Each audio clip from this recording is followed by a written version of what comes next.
Fortunately unfortunately Karachi press club red zone میں آتا ہے.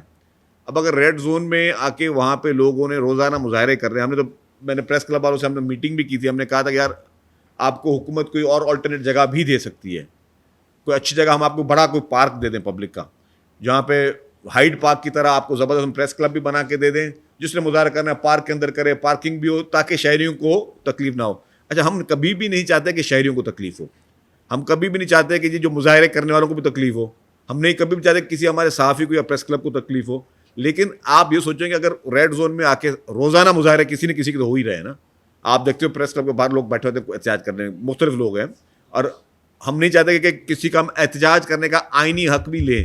لیکن اگر وہ احتجاج کرنے والا ریڈ زون کے بعد پھر کبھی کہتے ہیں کہ جی ہم گورنر ہاؤس آتے ہیں یا چیف منسٹر ہاؤس آتے ہیں یا سیکریٹریٹ جاتے ہیں یا سندھ اسمبلی جاتے ہیں, تو مجھے کیا بتائیں کہ ہم چھوڑ دیں لوگوں کو کہ جی کسی کو روکے نہیں. تو اسی لیے وہ ایشوز ہیں. جماعت اسلامی کی ہمیشہ یہی ایک پالیٹکس رہی ہے کہ جماعت اسلامی نے کبھی زندگی میں جو ہے وہ کوئی کام نہیں کیا سوائے تنقید کے, مظاہروں کے اور مسئلوں کے. اور آپ دیکھیں کہ یہ روڈ بھی بلاک کر دیتے ہیں کہ جی کبھی ایک کسی دوسرے ملک کا ایشو ہوتا ہے تو یہ سڑکیں بلاک کر کے بیٹھے, سڑکیں مارچ کر رہتے ہیں. بھائی آپ کو اتنا جاؤ اس ملک میں جا کے جہاد کرنا, جا کے جہاد کرو, آپ یہاں پہ لوگوں کو پریشان آ کے کیوں کر رہے ہو آپ بیٹھ کر. تو یہ انہوں نے ہمیشہ فتنی والی سیاست کی جماعت اسلامی نے. بیچ میں روزانہ میں دیکھتا ہوں کبھی ایم کیو ایم کے بیانات آ جاتے ہیں.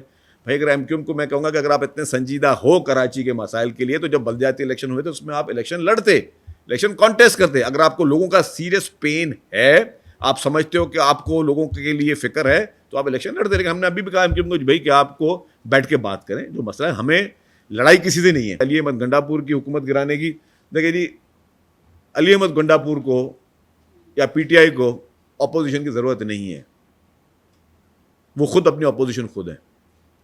پی ٹی آئی اپنی اپوزیشن خود ہے, اس کو اپوزیشن کی ضرورت نہیں ہے, ان کو کسی اور سے خطرہ نہیں ہے. میں کہتا ہوں اس وقت اگر آج بھی پی ٹی آئی کے بانی جیل میں ہیں تو وہ اس پی ٹی آئی کی وجہ سے ہی جیل پر ہے, پی ٹی آئی کی سیاست کی وجہ سے ہی جیل میں ہے. جو انہوں نے اپنے سب نے 1.5 انچ کی مسجد بنائی اور جو انہوں نے اپنی ایک پالیٹکس کی ہوئی ہے, وہ خود اپنے دشمن ہے. کے پی کے کی حالت آپ کو سب کو پتہ ہے. 35,116 اہلکار جو ہیں, پولیس پرسنل جو ہیں, وہ سندھ بھر میں ان کی ڈیوٹیاں لی گئی ہیں. تو کل ملا کے 49,662 جو ہے وہ پولیس کے اہلکار جو ہے 8, 9 اور 10 محرم کو اپنی ڈیوٹیز جو ہیں وہ کراچی, حیدرآباد, سکھا, لاڑکانہ, میر پور خاص, شہید بے نظیر آباد ڈویژن میں فراہم کریں گے.